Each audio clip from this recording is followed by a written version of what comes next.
नमस्कार praise the Lord मुलिंगराज आपण देखुछंती AD Odia YouTube channel शेष में सेकुलर मीडिया वाला माने मध्य जीशुख्रीष्टर अस्तित्व को ग्रहण करने को बाध्य हो गले। हाँ प्रियर भाई भणी माने आज पर्यंत जो मीडिया वाला माने जो सेकुलर संप्रदायर लोक माने जो लोक माने जीशुख्रीष्टर को विश्वास करू नथिले कि जीशुख्रीष्टर को विश्वास करू मध्य नाहांती अन्य धर्मर लोक माने सेमाने मध्य बाध्य हेले जे जीशुख्रीष्ट बोली जड़े व्यक्ति पृथ्वी रे बसवास करुथिले। कारण आपण जानिछंती एमाने समस्ते ऐतिहासिक प्रमाण न पाइबा पर्यंत विश्वास करि न थांती। तबे केउ प्रकार प्रमाण जीशुख्रीष्टर ऐतिहासिक प्रमाण एवं प्रत्नतात्विक प्रमाण जहाँकि भूमि खनन करी मिली थाए ए प्रकार कौ प्रमाण जीशुख्रीष्टर मिलला जाहारी फल रे एमाने आज विश्वास करुअछंती। खाली विश्वास नुहे बरम न्यूज रे निजर चैनल रे एमाने जीशुख्रीष्टर अस्तित्व को प्रमाणित करिवार वीडियो मध्य बनाउछंती। आपण माने एही व्यक्ति को निश्चय देखिथिबे जे कि दि लेलेंट ऑफ न्यूज रे मध्य अनेक थर अनेक समय रे काम करिसंती। तांकर ना हैला आलिफ लैला। एही व्यक्ति आज गोटे निजर एपिसोड रे कहउछंती जे जीशुख्रीष्ट बोली जड़े व्यक्ति अस्तित्व रे थिले। से बहुत रचक कथा बहुत बुझेईकी कहिसंती एवं प्रमाणर सहित कहिसंती जे जीशुख्रीष्ट केमिति पृथ्वी रे बसवास करुथिले जीशुख्रीष्ट पृथ्वी रे थिले। तबे से प्रथम कथा कहिसंती जे जड़े व्यक्ति को जदि आम मैंने ऐतिहासिक प्रमाण रे खोजी बाहर करने चेष्टा करुछु सेतेबेले केउ प्रमाण वास्तव में ग्रहण योग्य हेबा आवश्यक। जदि निजर सांगसाथी कि निजर परिवार लोक माने किछि लेखि देइछंती ताहाकू अवश्य आम मैंने पढ़ा किंतु ग्रहण योग्य ताहा आम मैंने मानि न थाउ। जेमिति जीशुख्रीष्टर भाई बंधु कुटुंब कि तांकर शिष्य मानक मध्यरु किए जदि किछि लेखिदेला ताहा तो समस्त ग्रहण करने कष्टकर हेब ना। से जीशुख्रीष्टर शत्रु जदि किछि लेखिथिबो जीशुख्रीष्टर विषय रे ताहा इतिहासकार मानक पई बहुत ग्रहण करिवार एवं ग्रहण योग्य हेबो। तबे से प्रथम कथा कहिसंती जड़े व्यक्ति को नहीं जो व्यक्ति की पब्लियस कर्नेलियस टासिटस एही टासिटस जड़े रोमियो मानकर इतिहासकार थिले। आपण माने भल भाव जानिछंती जीशुख्रीष्टर समय रे रोमियो माने एवं ख्रिस्टियन मानक मध्य रे प्रचुर भाव रे शत्रुता थिला। समय थिला रोमियो माने जिहुदी एवं ख्रिस्टियन लोक मानकू निया जळई मारिदेले जेरूशलेम शहर को दग्ध करदेले। तेबे सही जेरूशलेम शहर को दग्ध करिवार इतिहास को रचना करुथिबा समय रे एही टासिटस लेखुछंती जे जीशुख्रीष्ट बोली जड़े व्यक्ति थिले जहाँकू पिलात सही समय गवर्नर क्रूसरे हत करथिले निकलती हो। इसलिए आइए रोम पहली सदी के अंत में एक आदमी है जिसका नाम है पब्लियस कॉर्नेलियस टैसिटस, रोम का सबसे बड़ा इतिहासकार। उसे ईसाइयों से सख्त नफरत है। वो उनके धर्म को एक घिनौना अंधविश्वास कहता है। ईस्वी सन 115 के आसपास वो अपनी किताब अनाल्स लिख रहा है। रोमन सम्राट नीरो के दौर का एक किस्सा वो बताता है। रोम में आग लगी थी, जनता नीरो पर उंगली उठा रही थी। नीरो को एक बलि का बकरा चाहिए था तो उसने ईसाइयों पर ही इल्ज़ाम लगाया। इस घटना के बारे में लिखते लिखते टैसिटस एक लाइन लिखता है, क्रिस्टस जिनसे इस नाम की उत्पत्ति हुई, इनको टाइबेरियस के शासनकाल में हमारे एक प्रोक्यूरेटर पॉन्टियस पिलेटस के हाथों मौत की सज़ा मिली थी। सोचिए, एक आदमी जो आपके ग्रुप से नफरत करता है वो आपकी कहानी के सबसे ज़रूरी हिस्सों पर मोहर भी लगा रहा है कि एक आदमी था जिसे क्राइस्ट कहते थे, उसे मौत की सज़ा मिली और ये सज़ा गवर्नर पिलातुस ने ही दी। ये किसी ईसाई ने नहीं लिखा, एक रोमन ने लिखा था जो ईसाइयों को पसंद नहीं करता था। जीशुख्रीष्टर अस्तित्व उपर प्रश्नवाची सृष्टि करुथिबा लोक मानक पई आउ गोटे बहुत बड़ प्रमाण एवं सेमानकर विश्वास अविश्वास को भांगी विश्वास आड़क ने आउ गोटे प्रमाण मिली अछि जहाँकि पिलातस स्टोन पिलातो राजांकर किछि उल्लेखनीय पत्थर द्वारा पत्थर रे भूमि खनन समय रे इतिहासकार मानक मिली अछि। एवं सही पथर पाइबा परे आउ लोकमानंकर अविश्वासटा रहिला नहीं जे वास्तव में जीशुख्रीष्ट बोली जड़े व्यक्ति थिले। है पॉन्टियस पिलातुस। पिलातुस यहूदिया यानी आज के इजराइल और वेस्ट बैंक के इलाके में रोमन गवर्नर थे। उस इलाके के सबसे ताकतवर लोगों में से एक थे। उन्हें मुख्य रूप से जीसस को सूली पर चढ़ाने का हुक्म देने के लिए याद किया जाता है, लेकिन 1961 तक उनके अस्तित्व का भी कोई ठोस पुरातात्विक सबूत नहीं था। फिर 1961 में पुरातत्वविदों को एक पत्थर मिला जिसे पिलातुस स्टोन के नाम से जाना गया। इस पत्थर पर पिलातुस का नाम यहूदिया के प्रीफेक्ट यानी गवर्नर के तौर पर साफ साफ लिखा है। सोचिए, एक इतने ताकतवर रोमन गवर्नर का पहला ठोस सबूत मिलने में 1900 साल लगे। तो ईसा मसीह तो उस टाइम के हिसाब से एक बहुत आम और गरीब यहूदी उपदेशक थे। उनका कोई आर्कियोलॉजिकल सबूत न होना बहुत हैरत की बात भी नहीं है। यही इतिहासकार रोमियो मानकर इतिहासकार टासिटस जे कि ख्रीस्टियान लोक मानकर शत्रु अटंती, से जो पिलातों को जीशुख्रीष्ट को हत्या कर जीशुख्रीष्ट को क्रूसे चढ़ाई कथा उल्लेख कर सही समय पिलातों जदि स्टोन मिलूची पिलातों राजा स्टोन मिलूची से समय बाध्य होगी लोक मैंने विश्वास करने को बाध्य होती। तापर आम देखा जिहुदी मानकर जड़े इतिहासकार जे कि जीशुख्रीष्टर जन्मर किछि वर्ष पर जिहुदी लोक मानक पई इतिहास लिखुले एवं से निजर पुस्तक दुईटी स्थान में जीशुख्रीष्टर उल्लेख करिसेंती।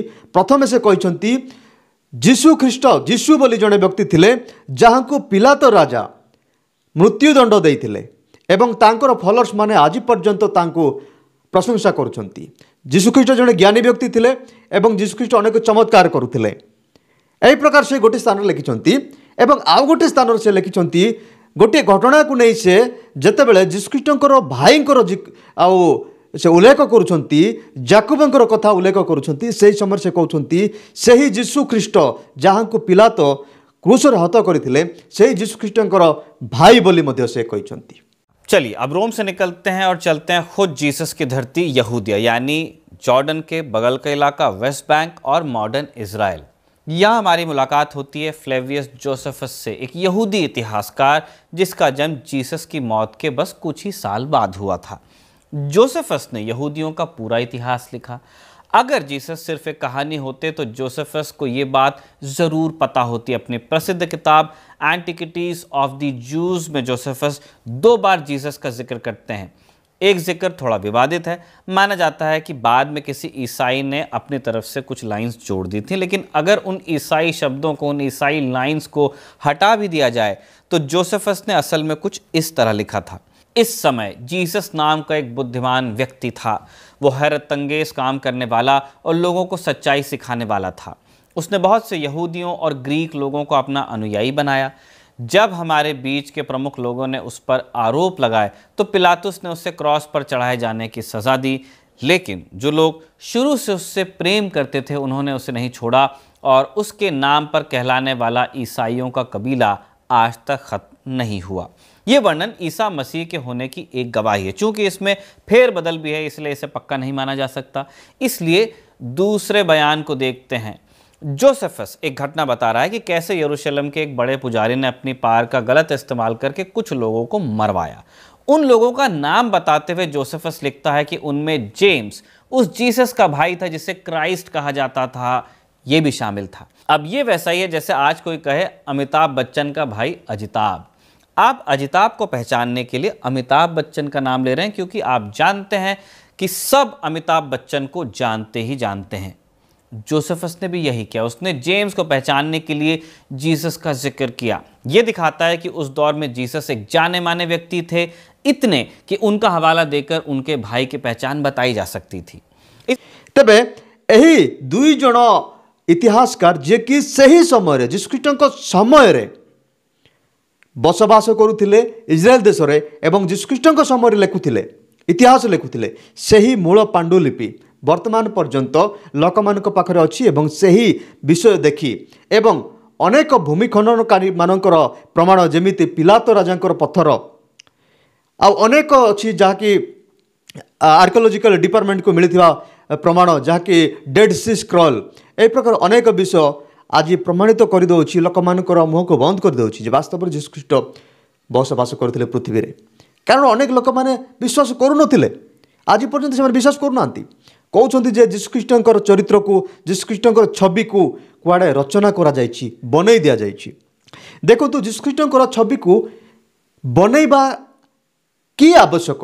ଏବେ ଆପଣ କୁହନ୍ତୁ, ଆପଣ ଜଣେ ବ୍ୟକ୍ତିଙ୍କର ଛବିକୁ ବନେଇବା ପାଇଁ ଚାହୁଁଛନ୍ତି, ତାହେଲେ ତ ଆପଣ ତାର ଭଲ ଭଲ ବିଷୟ, ଭଲ ଗୁଣ ଗୁଡ଼ିକ ବଢ଼େଇ ଚଢ଼େଇକି ବନେଇବା କଥା।